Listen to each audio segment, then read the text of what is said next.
আমি অসমীয়া জাতি নোহোৱা হৈ যাম। মই তিতাবৰৰ ৰাইজক অনুৰোধ কৰি ভোট দিয়ক নিদিয়ক বেলেগ কথা, কিন্তু চাহ বাগিচাৰ শ্ৰমিকৰ সন্তান এজনক অসমীয়া নহয় বুলি যাতে কোনেও নকয়। ৰাজনীতি আহিব যাব, ৰাজনীতি আহিব আৰু যাব, কিন্তু সমাজখন কোনোবা এজন MLA হ'ব লাগে বুলি আমি ভাঙি দিব নোৱাৰো। সমাজ থাকিব লাগিব, অসমীয়া জাতি থাকিব লাগিব, আৰু চাহ বাগিচাৰ শ্ৰমিকসকলক বাদ দি অসমীয়া জাতি নিৰ্মাণ হ'ব নোৱাৰে। অসমীয়া জাতি কেতিয়াও আগুৱাই যাব নোৱাৰে। বিহু, ঝুমুৰ, বাগৰুম্বা সকলোকে লৈ যেতিয়া আমি আগবাঢ়িম, বাংলাদেশী আমাৰ ওপৰত থাকিব নোৱাৰিব। কিন্তু যেতিয়া আমি কওঁ ই দাস, ই কলিতা, ই আহোম, ই চুতীয়া, ই চাহ জনজাতি, বড়ো, ই মিচিং, ই মিৰি, সমাজ নাথাকে, সমাজ ভাঙি যাব। হ'ব পাৰে ভাস্কৰ হাজৰিকা MLA হওক, মোৰ কোনো আপত্তি নাই, কিন্তু ভাস্কৰ বৰুৱা MLA হওক, মোৰ কোনো আপত্তি নাই, কিন্তু MLA হোৱাৰ স্বাৰ্থত নক'ব ধীৰাজ গোৱালা অসমীয়া নহয়। ধীৰাজ গোৱালায়ো অসমীয়া স্কুলত পঢ়িছে, ধীৰাজ গোৱালায়ো অসমীয়াত কথা কয়। ধীৰাজ গোৱালাৰ দৰে হাজাৰজন চাহ বাগিচাৰ শ্ৰমিকে মহাপুৰুষ শ্ৰীমন্ত শংকৰদেৱে দি থৈ যোৱা নাম ধৰ্ম গ্ৰহণ কৰে। হাজাৰজন সত্ৰলৈ যায়, হাজাৰজন নামঘৰলৈ যায়। তিতাবৰ আমাৰ জাতীয় জীৱনৰ মূল ভেটি। যোৰহাট, তিতাবৰ, শিৱসাগৰে অসমীয়া জাতিক বহু দিনৰ পৰা আলোকৰ ৰাস্তা দেখুৱাই আহিছে, পোহৰৰ ৰাস্তা দেখুৱাই আহিছে। এতিয়া আমি এই তিতাবৰৰ পৰাই সমাজ ভাঙিব নোৱাৰো। ভোট দিয়া নিদিয়া ব্যক্তিগত কথা, কোনোবাই কাৰোবাক ভোট দিব পাৰে, নিদিব পাৰে। ভাস্কৰ বৰুৱাই বহুত কাম কৰিছে তিতাবৰত, ভোট দি। বিজেপিয়ে বহুত কাম কৰিছে, বিজেপিক ভোট দি। ধীৰাজ গোৱালা যুৱ প্ৰজন্মৰ নেতা, ভাল কাম কৰিব, ধীৰাজ গোৱালাক ভোট দি। আমাৰ নিজৰ কথা, কিন্তু যদি কোনোবাই কয় যে চাহ বাগিচাৰ সন্তান অসমীয়া নহয়, জাতিটোক আঘাত কৰা হ'ব, জাতিটোক ধুনীয়া কৰা হ'ব, জাতিটোক দুখ দিয়া হ'ব, জাতিটোক কষ্ট দিয়া হ'ব। মই অন্ততঃ আশা কৰোঁ কংগ্ৰেছৰ মানুহে বহু দিনৰ পৰা এই ৰাজনীতি কৰি অসমীয়া মানুহক ভাঙি চিঙি থৈ গ'ল। অন্ততঃ বিজেপিৰ যাতে কোনো সদস্যই কেতিয়াও নকয় ধীৰাজ গোৱালা অসমীয়া নহয় বুলি।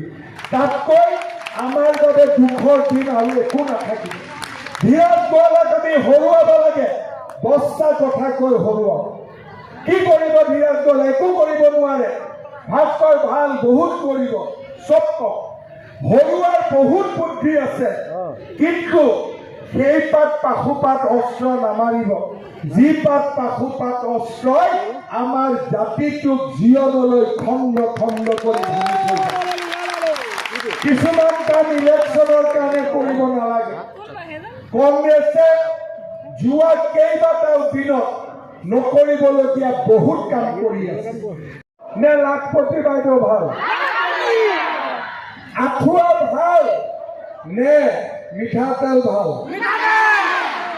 গেঞ্জি পাইজামা ভাল, নে গেছৰ চিলিণ্ডাৰ দুটা ভাল? ধীৰাজ গোৱালা ভাল নে প্ৰাণ কৰ্মী ভাল?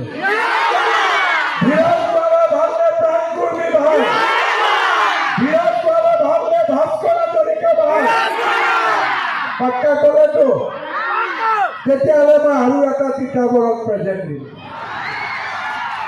2 লাখটো চাকৰি হ'ব কিন্তু ডেকা ল'ৰা ছোৱালী চবেই চাকৰি কৰিব নোখোজে আৰু কিছুমানে চাকৰি নাপায় যোৱাবাৰ আমি এটা আঁচনি আনিছিলোঁ CM-AAA মুখ্যমন্ত্ৰীৰ আত্মনিৰ্ভৰ অসম অভিযান ইয়াতে এজন ল'ৰাই ব্যৱসায় কৰিবৰ কাৰণে ল'ৰা ছোৱালীয়ে 2 লাখ টকা পায় বেংকত লোন নহয় চৰকাৰে ডাইৰেক্ট দিয়ে ইণ্টাৰেষ্টটো দিব নালাগে যোৱাবাৰ তিতাবৰৰ 400-500 ল'ৰাই এই সুবিধা পাইছে এইবাৰ মই তিতাবৰৰ যুৱ মৰ্চা আৰু ল'ৰা ছোৱালীবিলাকৰ কাৰণে 10,000 ল'ৰা ছোৱালীক মই 2 লাখ টকা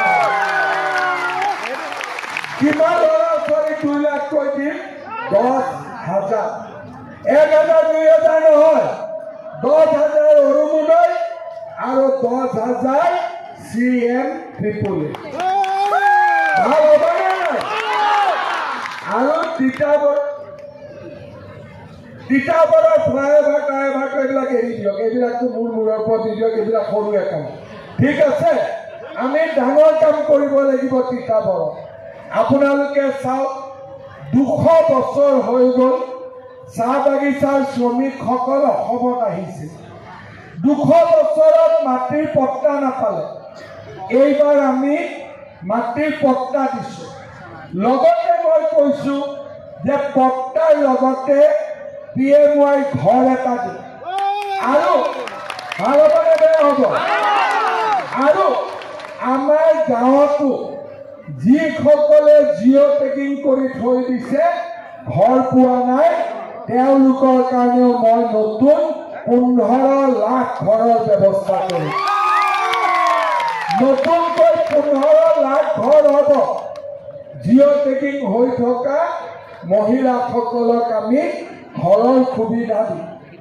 চাহ বাগিচাৰ মজুৰি 136 টকা আছিলে মোৰ 5 বছৰত মই মজুৰি কৰিলোঁ 280 টকা অহা 5 বছৰত মজুৰি হ'ব 450 টকাৰ পৰা 500 টকা বিজেপি এটা পাৰ্টি যোনে 2 লাখ চাকৰি দিব পাৰে 40 লাখ মহিলাক লাখপতি বনোৱাৰ সংকল্প ল'ব পাৰে 10,000 যুৱকক CM-AAA দিব পাৰে আৰু বিজেপি এটা পাৰ্টি যোনে অসমৰ মহিলা সমাজক 2টাকৈ গেছ চিলিণ্ডাৰ দালি তেল নিমখ চাউল চেনি দিব পাৰে কাৰণ আমি ৰাইজৰ কাৰণে কাম কৰিব খোজো বিজেপিৰ দিনত অসমত গুলি বাৰুদ নোহোৱা হ'ল মোৰ মনত আছে মই যেতিয়া প্ৰথম মুখ্যমন্ত্ৰী হওঁ প্ৰথমতে মোৰ সন্মুখত সমস্যা আহিছিল তিতাবৰৰ জুনিয়ৰ ইঞ্জিনিয়াৰ এজনক আলফাই কিডনেপ কৰি লৈ গৈছিল তাৰ পিছত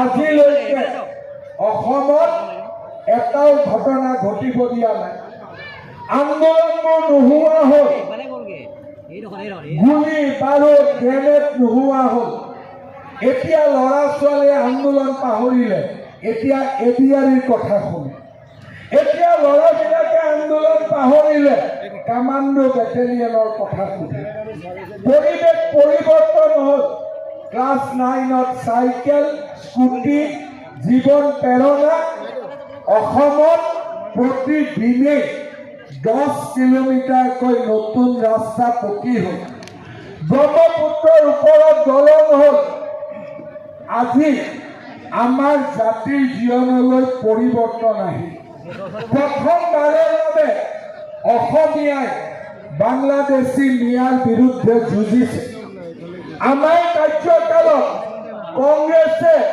বাংলাদেশী মিয়াৰ ভোটৰ কাৰণে তুষ্টিকৰণৰ ৰাজনীতি কৰিছিল